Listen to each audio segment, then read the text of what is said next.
Movie lovers welcome to movie magic moments. আজকে আমি review করব তু মেরি মে তেরা তু মেরি কার্তিক রায়নের যে নিউ মুভিটা আসছে ক্রিসমাসে। তো সেইটার ট্রেলারটা রিভিউ করব আজকে। কেমন হলো ট্রেলারটা, কীরকম লাগলো সে ব্যাপারেই কথা বলবো এই ভিডিওতে। তো চলুন শুরু করা যাক। তু মেরি মে তেরা তু মেরি মুভিটা যেটা আসছে কার্তিক রায়নের সিনেমাটা, কেমন হলো ট্রেলারটা আমার ঠিকঠাক লেগেছে, মানে খুব ভালোও না একেবারে খারাপও না, অ্যাভারেজ লেগেছে। ট্রেলারটা দেখেই বোঝা যাচ্ছিলো যেটা একটা তোমার রোম্যান্টিক লাভ স্টোরি সিনেমা হতে চলেছে। তার মধ্যে কিছু ইমোশনাল দিকও দেখিয়েছে ট্রেলারটা দেখে যা বুঝলাম। খুবই সিম্পল স্টাইলে মানে একদম ট্রেলারটা শুরু হয়েছে। তো কার্তিক আরিয়ানের ক্যারেক্টারটা বোঝা যাচ্ছে চার্মিং কিন্তু কনফিউজড লাইফে যাকে বলে।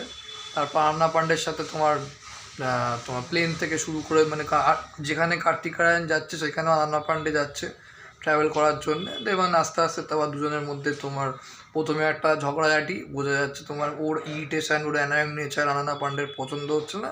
তারপর তোমার প্রেমে পড়ে অ্যান্ড দেন কিছু মিসআন্ডারস্ট্যান্ডিংয়ের কারণ রিলেশনশিপটা ব্রেক হয়ে যায়।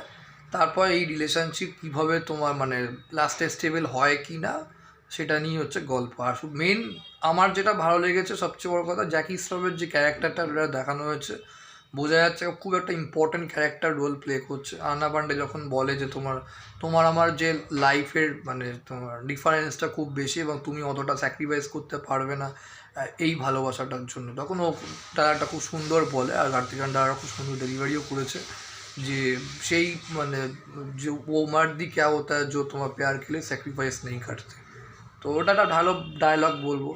এছাড়াও ট্রেলারটার মধ্যে যেভাবে তোমার এডিটিংটা করেছে বা ট্রেলারটার কারণ জোহরের সিনেমা তো হবেই, ভিজুয়াল দেখতে খুব ভালো হবে, এডিটিং দারুণ, বাম কালার প্যালেট, সিনেমাটোগ্রাফি খুবই ভালো, ঠিক মানে স্ট্র্যাটেজিক্যালি বলবো খুব সুন্দরভাবে গানগুলো তোমার ঠিক জায়গায় তোমার প্লেস করেছে যাতে ট্রেলারটাকে ক্যাচি দেখতে লাগে, অ্যাট্রাকটিভ লাগে।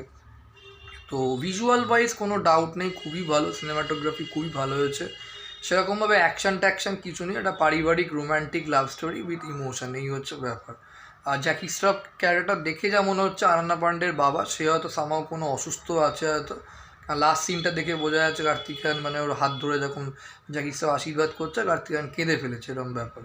তো খুব একটা ইম্পর্ট্যান্ট রোল প্লে করছে, বোঝা যাচ্ছে যে এই রোলটার মানে মুভিতে একটা খুব ভালো ইম্প্যাক্ট দেবে। তো ট্রেলারের সেকেন্ড হাফটা সম্পূর্ণ শিফট হয়ে যায়, পুরো ইমোশন দিকে চলে যায়।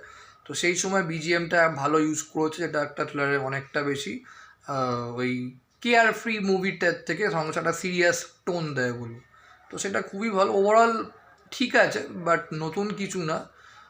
কার্তিক আরিয়ানের পারফরমেন্স, আন্না পান্ডের পারফরমেন্স ঠিক আছে, খারাপ লাগছে না বলবো।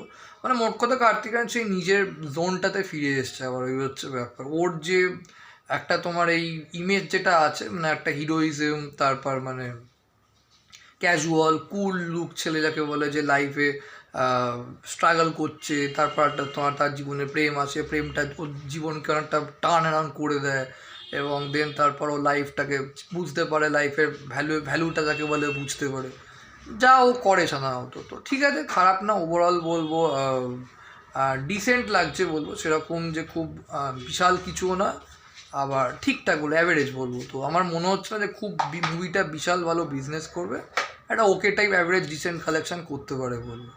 তো দেখা যাক কী হয়। এই ছিল আমার তোমার তু মেরি মে তেরা তু মেরি তোমার রিভিউ। ভিডিওটা ভালো লাইক করো, কমেন্ট করো, শেয়ার করো, চ্যানেলটা অবশ্যই সাবস্ক্রাইব করো ফর ফিউচার। Thank you.